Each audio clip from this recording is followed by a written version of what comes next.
voy a pedir de favor que vayan abriendo sus Biblias ahí en Samuel, primer libro de Samuel, capítulo 28. He titulado el sermón de esta mañana como una tragedia anunciada.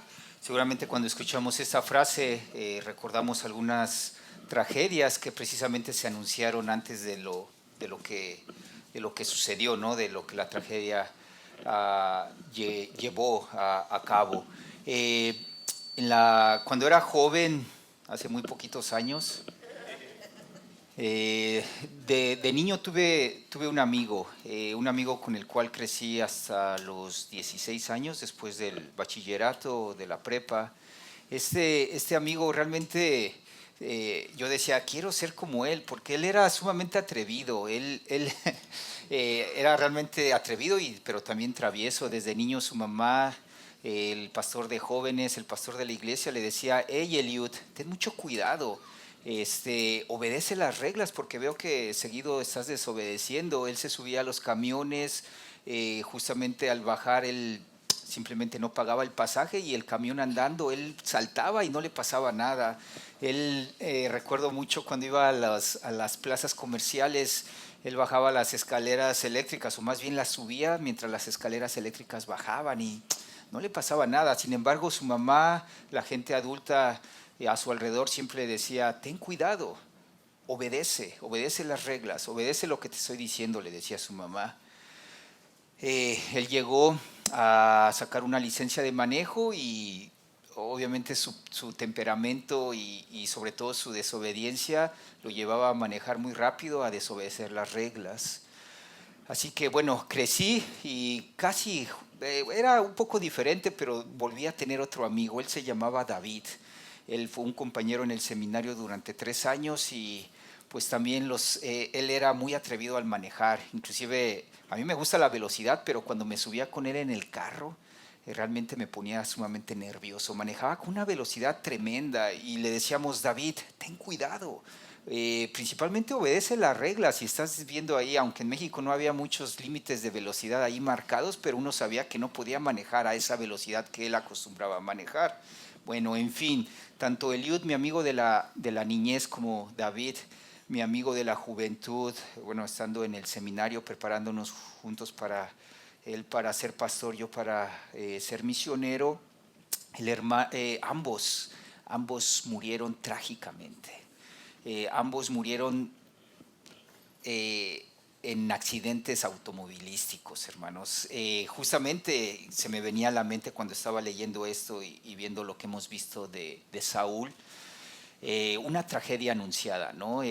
Vemos en la vida de mis amigos lo mismo que uno le anunciaba, uno les decían, tengan cuidado, obedezcan las leyes, si no va a acontecer o va realmente a traer repercusión lo que ustedes están haciendo. Y sí, justamente fue una tragedia anunciada, ambos murieron y bueno, así como mis amigos cuya vida terminó por desobedecer la instrucción, las reglas, hoy veremos a un Saúl desesperado, con pocas horas de vida y con un desenlace trágico por una vida marcada por la desobediencia. A lo largo de estas semanas, hermanos, hemos visto la vida, la historia de Saúl, como desde que fue rey, desde que tomó posesión, su vida fue tan inestable, y en esa inestabilidad presentó no solamente desobediencia, presentó también temor. El temor, en ese temor, como lo vamos a ver esta mañana, él encontró de parte del Señor silencio. Y ese silencio, hermanos, lo empujó a desobedecer aún más, buscando respuestas en algo que nuestro Señor había prohibido. Y bueno, buscando esa respuesta, el resultado, como vamos a ver esta mañana, no voy a adelantarme, vamos a verlo a la luz de la Escritura en los últimos versículos del versículo 28. Vamos a ver que el resultado de una vida de desobediencia en la vida de Saúl fue trágico. Y bueno, hermanos, el desenlace trágico de una vida marcada por la desobediencia comienza con el temor. Y sobre todo, no tanto en el temor como muchas veces a lo mejor lo consideramos. Aquí vamos a ver principalmente el aspecto del miedo. Y vamos a ver y vamos a desarrollar en los versículos que vamos a ver esta mañana cómo David no solamente sintió o tuvo miedo en esta historia que vemos del capítulo 28, cómo a lo largo de su vida como rey él presentó esta parte de miedo y vamos a ver por qué fue marcado ese miedo. Dice en el versículo 4: se juntaron pues los filisteos y vinieron y acamparon en Sunem, y Saúl junto a todo Israel, y acamparon en Gilboa, ¿no? Aquí recuerden, ¿no? Hemos hablado mucho de esta rivalidad que había entre los filisteos y los israelitas, batallas tras batalla, ¿no? Vemos muchas veces los filisteos ganaban, los israelitas ganaban. Vemos recordamos la historia del mismo David venciendo a Goliat y justamente el ejército de Filistea huyendo con el miedo, con el temor, y así se la llevaban, hermanos. En ese tiempo en esa región eran los dos ejércitos pues más grandes, los ejércitos poderosos, tanto los filisteos como los israelitas. Y vemos, hermanos, que dice aquí el texto, entonces, tanto filisteos y israelitas estaban a punto de enfrentarse en guerra. El texto nos marca que los filisteos justamente van de esta ciudad llamada Afec hasta este desierto llamado Sunem, justamente en el monte Gilboa. Ahí nos dice el texto que estaba Saúl juntamente con el ejército.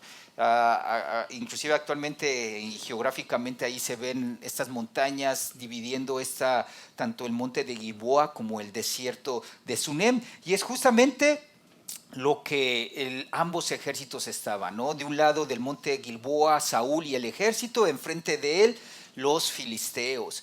Y justamente cuando vio Saúl el campamento de los filisteos, ¿qué pasó? Tuvo miedo y se turbó su corazón en gran manera. Vemos aquí, ¿verdad? Recordando de lo que veníamos o de lo que dije al principio, Saúl presentaba miedo en muchas veces, no solamente con las circunstancias, sino también por las personas. Aquí vemos que presenta miedo por la circunstancia, ¿no? Dice que él ve el campamento, justamente el campamento, recordando esta parte de que los filisteos eran mayores que en número que los mismos israelitas. Y no solamente eso, hermanos, recuerden que los mismos israelitas no contaban con las armas que los filisteos tenían. ¿Por qué? Recordamos en los primeros capítulos que los filisteos realmente eran dueños del acero, del metal, de los cuales ellos pues tenían la oportunidad de poder hacer sus armas. El pueblo de Israel dependían de los filisteos, dependían de los herreros filisteos para poder conseguir armas. Entonces, ¿qué pasa? Saúl está ahí en ese monte, en ese desierto, viendo el campamento de los filisteos, grande número, con espadas, lanzas, ¿no? ¿Y qué dice aquí, como vemos en el texto? Saúl, viendo ese campamento, tuvo miedo y se turbó su corazón en gran manera. La circunstancia que Saúl estaba enfrentando, dice el texto, hermanos, pues realmente era abrumadora. Al ver ese ejército que lo superaba en número, en armas, Saúl tuvo miedo. El texto nos recuerda, Saúl se turbó. Y no era la primera vez que Saúl se turbaba, no era la primera vez que Saúl tenía miedo ante las circunstancias. Aquí vemos una circunstancia, ¿no? El número de filisteos, seguramente el armamento, pero no era la primera vez que Saúl se turbaba por las circunstancias.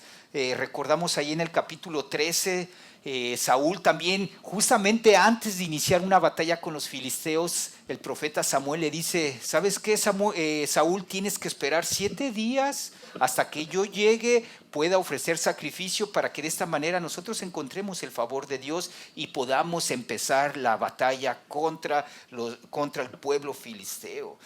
Samuel le había dado instrucciones muy claras y precisas a Saúl: espera 7 días. Pero ¿qué pasa? Llegó el 7.º día y vio simplemente Saúl que Samuel no llegaba.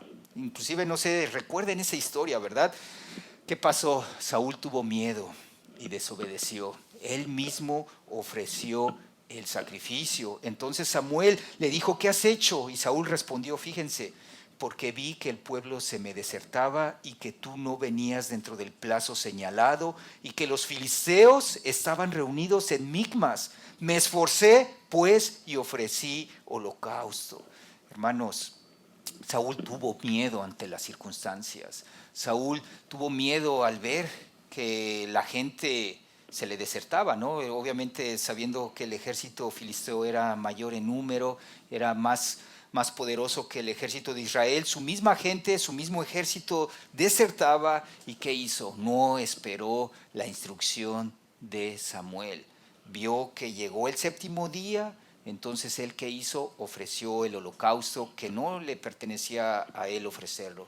Lo tenía que hacer el sacerdote, el profeta Samuel. Entonces también, hermanos, vemos que no solamente Saúl tuvo miedo en las circunstancias, también tuvo miedo a la gente, tuvo miedo del qué dirán.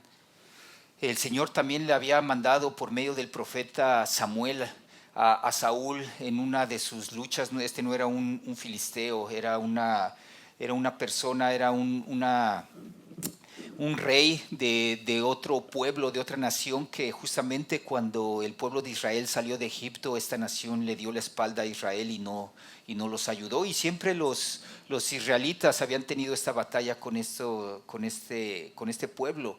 Y justamente el rey llamado Amalek era el que gobernaba ese pueblo. Y Samuel había dado instrucción: ve contra ese pueblo y acaba con todo lo que hay en esa nación. No solamente con Amalek, sino con todos los hombres, mujeres que hay en esa nación. Y no solamente acaba con la vida de esta nación, acaba y termina con la vida de el ganado, de todos los animales que hay ahí. Sin embargo, ¿qué pasó? Samuel desobedeció. Saúl desobedeció. Saúl no acabó con la vida de Amalek, perdonó inclusive la vida de los animales, diciendo: oh, mira, pues es un ganado, es buenas ovejas, buenos bueyes. Entonces simplemente viendo que también el mismo pueblo le decía a Saúl: mira el botín, no lo desaprovechemos. Saúl escuchó la voz del hombre y prefirió desobedecer la voz que a través de Samuel le había dado la instrucción. Y justamente lo vamos a ver en este capítulo 15. Saúl dijo a Samuel: temí al pueblo y consentí a la voz de ellos. Yo he pecado, pero te ruego que me honres delante de los ancianos de mi pueblo y delante de Israel. Fíjense, hermanos, cómo la tragedia comienza cuando temes a las circunstancias y temes más al hombre que a Dios. Saúl desobedeció. Saúl tuvo miedo, tuvo temor ante las circunstancias. Saúl tuvo temor del hombre. El hombre me dijo que tomara eso.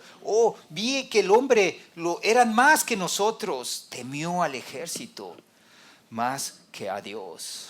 Él prefirió obedecer esa voz que el hombre le dijo: toma eso, no importa lo que Dios te haya dicho. Él tuvo temor al ver al hombre y no tuvo temor a Dios. Y es que vemos, hermanos, que la tragedia comienza cuando temes a las circunstancias y temes más al hombre que a Dios. Hermanos, el miedo, el temor, es una respuesta humana ante el peligro real. Sí, no podemos decir: ya tengo temor, tengo miedo, ya es pecado. No, la Biblia no presenta el miedo como automáticamente pecado o algo pecaminoso. Lo que realmente revela el pecado es a dónde nos empuja el miedo. Cuando buscas salidas incorrectas para librarte del miedo, en vez de esperar y confiar en Dios. Cuando buscas la aprobación de la gente porque tengo miedo del qué dirán, en vez de encontrar el favor del Señor. Ahí empieza nuestro derrumbe, así como ahí empezó el derrumbe de Saúl. Recuerden, la tragedia comienza cuando temes a las circunstancias y temes más al hombre que a Dios. Pero ahora, ante el miedo, al estar acorralado, Saúl, viendo este ejército en mayoría, viendo sus armas, después de haberse olvidado del Señor prácticamente todo su reinado, pero viendo esa circunstancia adversa, viendo que su corazón realmente estaba lleno de miedo y de temor, Saúl busca al Señor, pero vamos a ver cómo el Señor guarda silencio. Y es que el desenlace trágico de una vida marcada por la desobediencia, hermanos, encuentra el silencio del Señor. Y lo vemos. Una vez que Saúl estaba teniendo este temor, que su corazón estaba abatido, dice la palabra del Señor ahí en el versículo 6, consultó Saúl a Jehová, pero Jehová no le respondió ni por sueños, ni por Urim, ni por profetas. Escuchen bien, hermanos, qué respuesta tan trágica. ¿Qué dice aquí el texto? Jehová no le respondió. Wow, ni por sueños, ni por Urim, ni por profetas. Y eran los tres medios legítimos por los cuales el Señor respondía. Estos medios estaban cerrados para Saúl. Vemos, no por sueños, no había revelación personal. Urim, pues no había sacerdotes. Recuerden que el Urim era una vestimenta que los sacerdotes utilizaban. ¿Para qué? Para poder consultar al Señor. No había sacerdotes porque Saúl, inclusive si recuerdan bien, hace unas semanas vimos que él mismo había mandado acabar con la vida de los sacerdotes por medio de las manos de este Doeg, el edomita. El único sacerdote que existía en ese momento era Abiatar, pero este sacerdote, ¿con quién estaba? Con David. Entonces ni por sueños, ni por Urim, porque no había sacerdotes, tampoco por profetas. ¿Por qué por profetas tampoco? Porque Samuel ya había muerto. Inclusive en el versículo 3 nos dice, ya Samuel había muerto y todo Israel lo había lamentado y le habían sepultado en Rama, su ciudad. Hermanos, Saúl busca al Señor ante su temor, pero el Señor guarda silencio y no le responde. Viendo la circunstancia, mis hermanos, Saúl está tratando al Señor como una rueda de repuesto. Lo busca en crisis, pero lo ha ignorado toda su vida. El Señor guarda silencio frente a los que hacen lo malo como Saúl. No porque sea indiferente el Señor, sino porque se opone al pecado. Y lo vemos a lo largo de la Escritura. Hay varios versos que vemos cómo el Señor, su rostro está en contra del malvado. Justamente Pedro nos recuerda esto allí en Primera de Pedro capítulo 3 versículo 12, porque los ojos del Señor están sobre los justos y sus oídos a sus oraciones, y sus oídos atentos a sus oraciones. ¿Pero qué? Pero el rostro del Señor está contra los que hacen lo malo. Creo que esto nos llama la atención, nos debe de llamar la atención, hermanos, a no ser como Saúl. Desobedece al Señor y solo lo busca cuando está en apuros. Hermanos, ¿obedecemos al Señor? Realmente creo que esto nos lleva y nos invita a aprender a que no debemos de vivir como Saúl. No debemos de vivir como los incrédulos, que solo cuando estamos en aprietos buscamos al Señor. No podemos acercarnos a Él, venir a la iglesia solo cuando estás en aprietos, o tomar tu Biblia solo cuando tienes miedo, sabiendo que cuando todo está bien, te olvidas de abrirla, de poderla leer, de poder meditar la palabra del Señor. Deja de actuar como Saúl y como los incrédulos, esperando que Dios conteste el teléfono apenas llega una emergencia. Cuidado con esto. Al encontrar Saúl entonces este silencio de parte del Señor, Saúl simplemente no se arrepiente. No busca un arrepentimiento genuino. Si ya ve que ni por sueños, ni por medio del Urim o por los sacerdotes, ni por profetas, ya que Samuel ha fallecido, él no se arrepiente. En lugar de esto, hermanos, comete un error fatal. Decide recurrir a un medio que Dios había prohibido. Y es que nos lleva esto a nuestro segundo punto del sermón. El desenlace trágico de una vida marcada por la desobediencia busca escape en lo prohibido. Dice el versículo 7, Entonces Saúl dijo a sus criados: buscadme una mujer que tenga espíritu de adivinación para que yo vaya a ella y por medio de ella pregunte. Vean, hermanos, Saúl ordena buscar a una divina, a un medium, algo que Dios ya había prohibido en su palabra, algo que era prohibido. El mismo Saúl lo sabía. Justamente el Señor daba esta orden allí en su ley: no os volváis a los encantadores ni a los adivinos, no los consultéis, contaminándoos con ellos. Yo, Jehová vuestro Dios. El Señor ya había establecido en su ley no consultar a adivinos. Sin embargo, ¿qué hace en su desesperación, en su temor, en su desobediencia?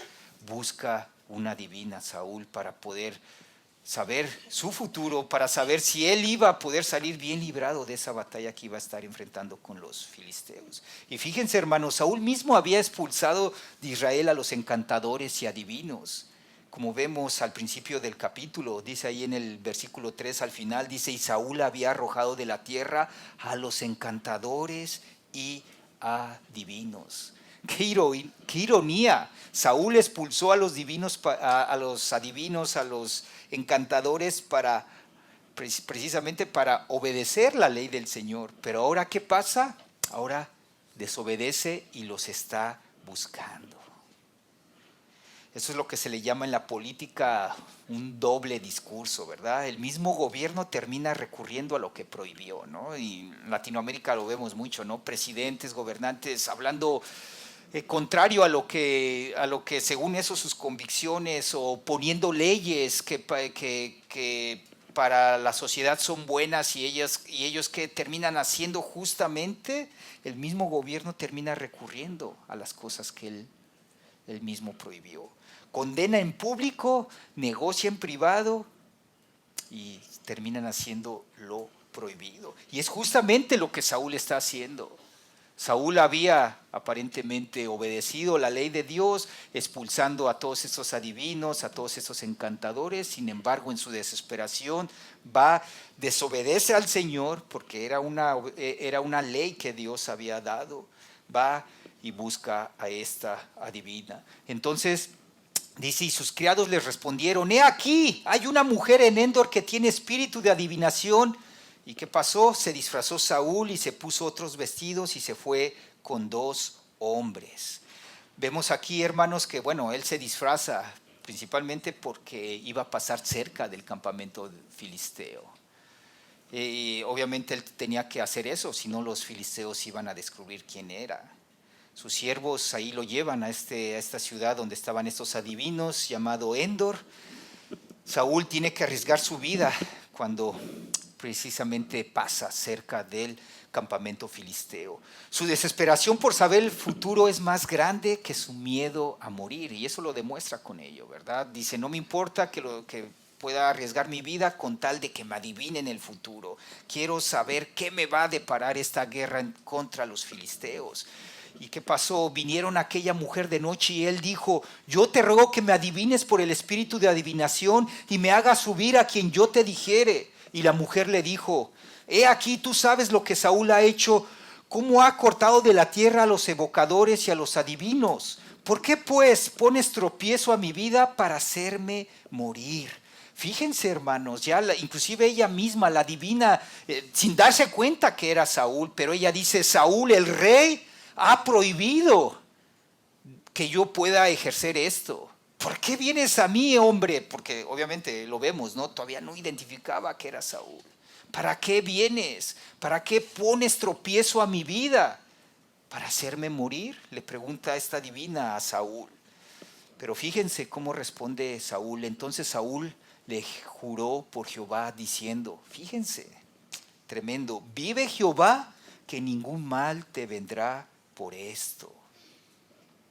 Saúl le hace un juramento a la divina. Escuchen bien lo que dice. Vean: vive Jehová, que ningún mal te vendrá por esto. Vive Jehová. Qué terrible, hermanos. Saúl jura por el nombre del Señor para proteger un pecado que el Señor había condenado a muerte. Invoca a Dios para violar la ley de Dios.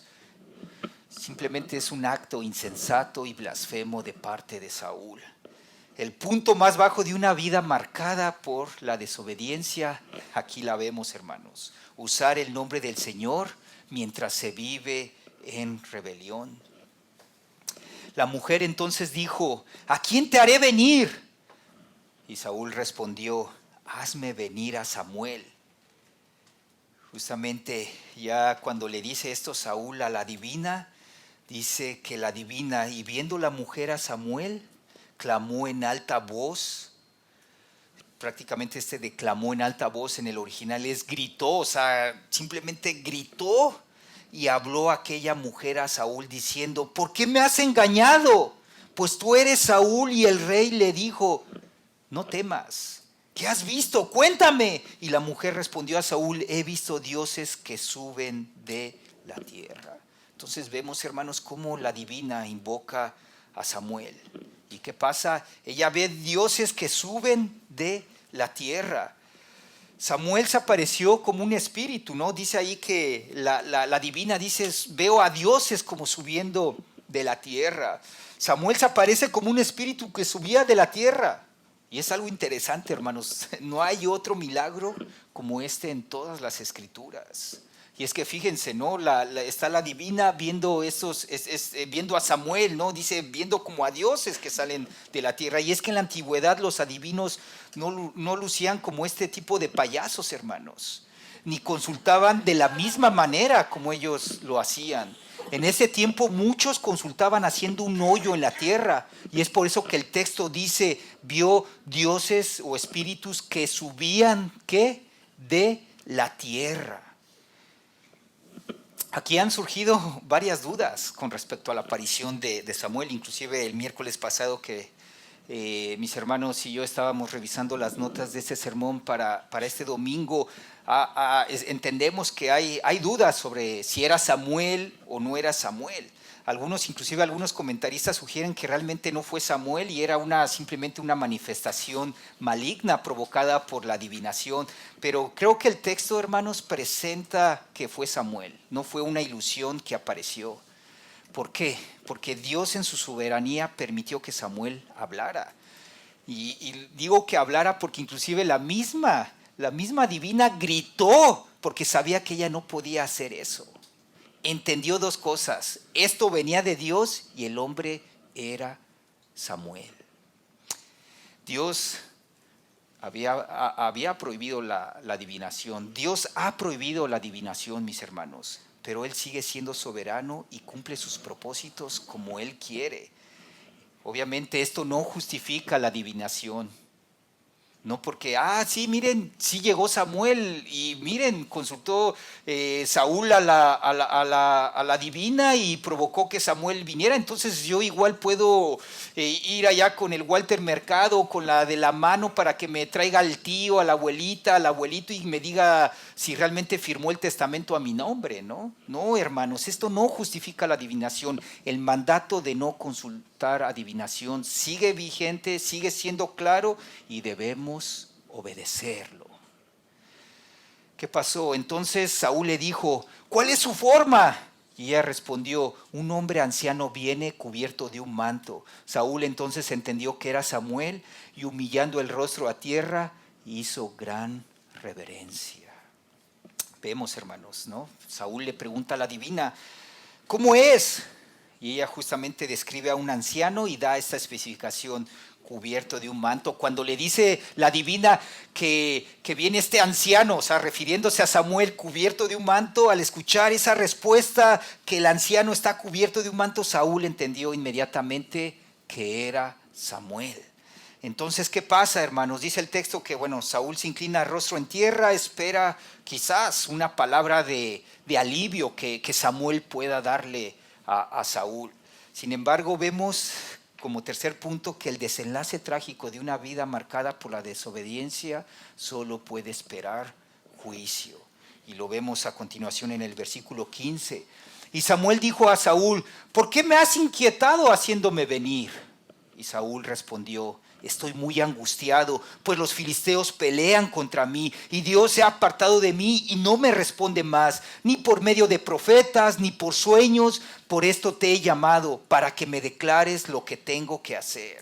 Ay, pobrecito Saúl, se queja, Dios se ha apartado de mí, sabiendo que toda su vida él ha estado apartado del Señor, ¿no? Entonces Samuel dijo, ¿y para qué me preguntas a mí? Si Jehová se ha apartado de ti y es tu enemigo. Oh, qué declaración más fuerte, hermanos. Creo que esta parte es aterradora, ¿no? Hasta nosotros se nos enchina la piel. Imagínense de poder escuchar eso. Jehová se ha apartado de ti y es tu enemigo. Qué fuerte, mis hermanos. Qué fuerte. Aunque es una deducción de lo que mismo Saúl ya sabía. Él ya sabía que era su enemigo. Él ya sabía que por medio de ese silencio que estaba experimentado, que el Señor no le contestaba ni por sueños, ni por el Urim, ni por profetas. Él sabía, él deducía que él era un enemigo del Señor. Y Samuel continúa hablando a Saúl diciendo, Jehová te ha hecho como dijo por medio de mí, pues Jehová ha quitado el reino de tu mano y lo ha dado a tu compañero David. Como tú no obedeciste la voz de Jehová, ni cumpliste el ardor de su ira contra Amalec, por eso Jehová te ha hecho esto hoy. Vemos, hermanos, que Samuel confirma las cosas que sellan el desenlace trágico de la vida de Saúl. Y vemos primeramente la causa del por qué. La causa, justamente como el versículo lo dice, como tú no obedeciste a la voz de Jehová contra Amalec, el juicio de hoy es el resultado de la desobediencia de ayer. Esa es la causa, hermanos. La causa del por qué le está dando esta información nueva a Saúl. Esta es la causa, hermanos, de esa desobediencia constante del rey Saúl contra el Señor. Vemos la realidad, la consecuencia de esa causa. El reino ha sido entregado a David. Fíjense el resultado, hermanos, de la desobediencia, de vivir una vida alejada del Señor de parte de Saúl. La realidad es que tiene que enfrentar esa consecuencia. El reino ha sido entregado a David. Y la última cosa que sella el desenlace trágico de la vida de Saúl lo dice en el siguiente versículo. Y Jehová entregará a Israel también contigo en manos de los filisteos. Oh, fíjense esta declaración de Samuel para con Saúl. Y mañana estaréis conmigo, tú y tus hijos. Y Jehová entregará también al ejército de Israel en manos de los filisteos. La decisión final, el paso sin regreso, y es la sentencia. Mañana estaréis conmigo. Esto significa que Saúl morirá, perderá su corona, perderá su vida, perderá sus hijos, o sea, morirán sus hijos, irán al Seol, al lugar de los muertos. La sentencia, mis hermanos, la sentencia después de una vida en desobediencia, algo trágico, hermanos. Entonces Saúl cayó en tierra cuando cuán grande era, ¿no? Me llama la atención cuán grande era. Recuerden cuando fue puesto como rey, una de las características que el pueblo vio, recuerden, el pueblo fue el que también escogió, el que escogió a Saúl, diciéndole el pueblo a Samuel, queremos un rey. Y ellos que se guiaron por las apariencias. Escojamos al más alto, al más fuerte, al más bello. Y este era Saúl. Y justamente cómo acabó. Saúl cayó en tierra, cuán grande era físicamente y tuvo gran temor por las palabras de Samuel. Hermanos, ahí está el rey, tirado en el suelo, sin fuerzas, totalmente aterrorizado. Este es el desenlace trágico de una vida marcada por el pecado. Es el desenlace trágico de una vida marcada por la desobediencia al Señor. La historia de Saúl no está ahí, hermanos, como simplemente una historia de fantasmas, de espíritus. Está ahí para ser un espejo de nuestras almas, hermanos. Debemos aplicar esta verdad en nuestros corazones hoy y examinarnos. Creo que esta historia es fuerte, es es devastador al ver lo que le ha de acontecer a Saúl. Esta profecía que inquirió Samuel para con Saúl es simplemente aterradora. Sin embargo, hermanos, debemos de aplicar estas verdades a nuestros corazones, debemos examinarnos y quiero que podamos entender el peligro de la inconsistencia espiritual, así como Saúl la tuvo durante toda su vida, que simplemente buscaba al Señor cuando él se veía en apuros. Lamentablemente era demasiado tarde. Pero también otra cosa, Saúl juró, ¿cómo juró? Diciendo, vive el Señor, vive Jehová, mientras simplemente caminaba en desobediencia. ¿Cuántas veces hemos hecho lo mismo? En nuestros hogares, en la iglesia, en el trabajo, en la escuela.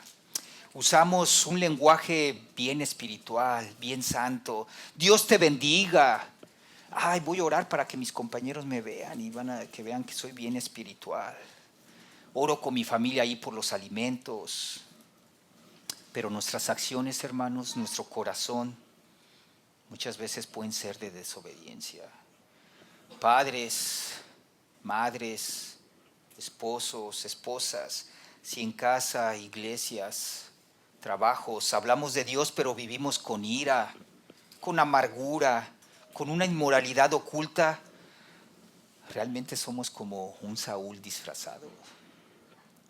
Estamos enseñando a nuestros hijos que Dios es un amuleto para las crisis y no el rey de nuestras vidas.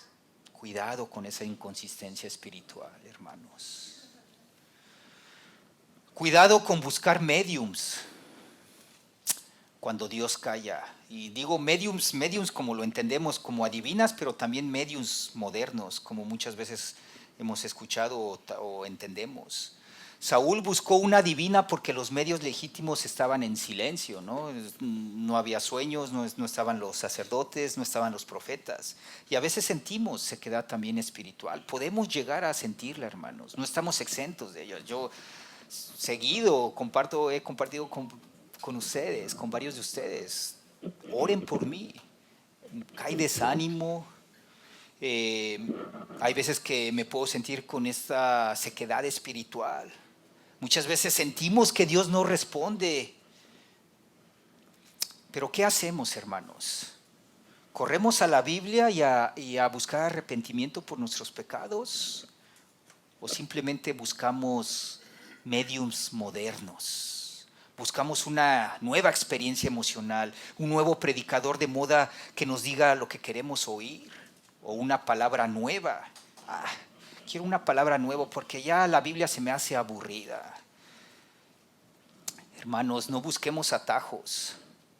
Si sientes silencio espiritual, no es momento de buscar en el misticismo ni en otras cosas como lo acabamos de ver. No en la gente, no en experiencias. Busquemos al Señor. Muchas veces el pecado nos vuelve irracionales. Puede que estemos tentados a actuar como los incrédulos. ¿Cómo actúan los incrédulos muchas veces en estos casos? Cuando están sufriendo, cuando tienen miedo, cuando hay incertidumbre en sus vidas. Se vuelven irracionales. ¿Consultan qué? Horóscopos. Buscan experiencias místicas.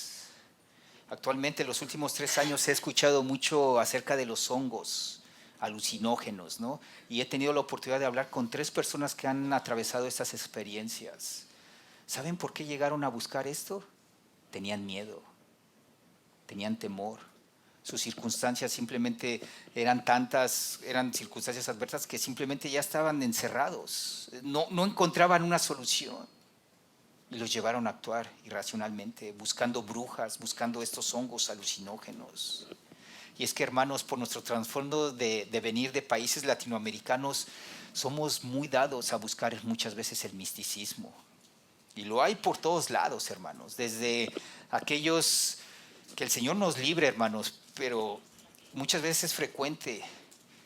Le tengo que poner una pulserita roja a mi bebé para que no le den el mal de ojo, ¿no? Por ahí he escuchado.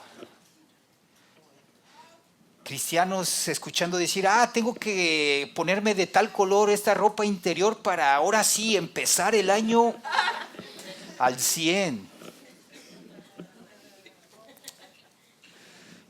Esa irracionalidad lleva inclusive algo tan irracional como lo he platicado antes. En México, hermanos, han llegado hasta ofrecer culto a la Santa Muerte. O sea, imagínense, hermanos, ellos tienen miedo de la muerte y es por eso que voy a la Santa Muerte para pedirle su protección. Qué incongruencia, hermanos. Qué irracionalidad, hermanos.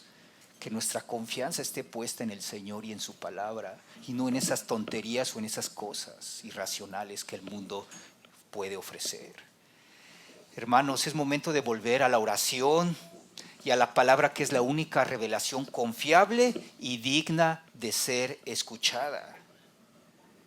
Es lo que tenemos que hacer, hermanos. Volver a la oración, arrepentirnos de nuestros pecados, estar en la palabra, que esa es la única revelación confiable, hermanos. Es la voz del Señor y esa voz es digna de ser escuchada. Al igual que Saúl, todos hemos desobedecido, sí, todos hemos desobedecido, todos merecemos escuchar las palabras, el Señor es tu enemigo. Pero qué hermoso, hermanos, aquí en esto es donde brilla el Evangelio. Dice Pablo allí en Colosenses capítulo 1, versículos 21 y 22, y a vosotros también, que erais en otro tiempo extraños y enemigos en vuestra mente, haciendo malas obras, ahora os ha reconciliado en su cuerpo de carne por medio de la muerte, para presentaros santos y sin mancha, irreprensibles delante de Él. Wow. Gloria a nuestro Señor. Jesús enfrentó el silencio de Dios para ponernos en paz con Dios. En la cruz gritó al Padre, Señor, Padre, ¿por qué me has desamparado? Y el Padre no le contestó. Pero Él no sufrió ese silencio por su desobediencia. La sufrió, ¿saben por qué? Por nuestra desobediencia, hermanos. Saúl escuchó estas palabras de Samuel, estas palabras tan duras, tan fuertes, diciéndole a Saúl, mañana estaréis conmigo en la muerte. Pero fíjense, gracias a Cristo, el ladrón a su lado, ese ladrón arrepentido escuchó, hoy estarás conmigo en el paraíso.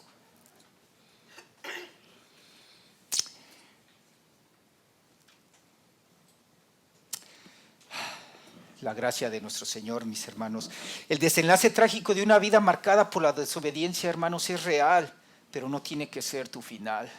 En Cristo hay esperanza contra la desobediencia, contra el temor y el silencio. Si hoy sientes que Dios está lejos, no busques en la oscuridad como Saúl, no busques en el mundo, no busques en tus circunstancias, no busques en tu temor. Busca tu salida solamente en Cristo. Ven a Cristo. En Él, hermanos, recordando, en Él encontramos el perdón de pecados. Amigo, en Él solamente puedes encontrar la salvación, el perdón por tus pecados. Él es el único que puede perdonar tus pecados. Él es el único que no solamente perdona tus pecados, quita el temor y ese silencio que muchas veces a lo mejor puedes experimentar se desvanece. No esperes a ese mañana trágico de Saúl. Hoy es el día, hermanos, amigos, hoy es el día de obedecer y creer en Cristo. Oremos, hermanos. Padre amado, Padre celestial, cuán grande eres y cuán pequeños somos, Señor. Muchas veces en nuestra debilidad estamos tentados a buscar ciertas circunstancias. El mismo pecado muchas veces nos puede llevar a ser irracionales.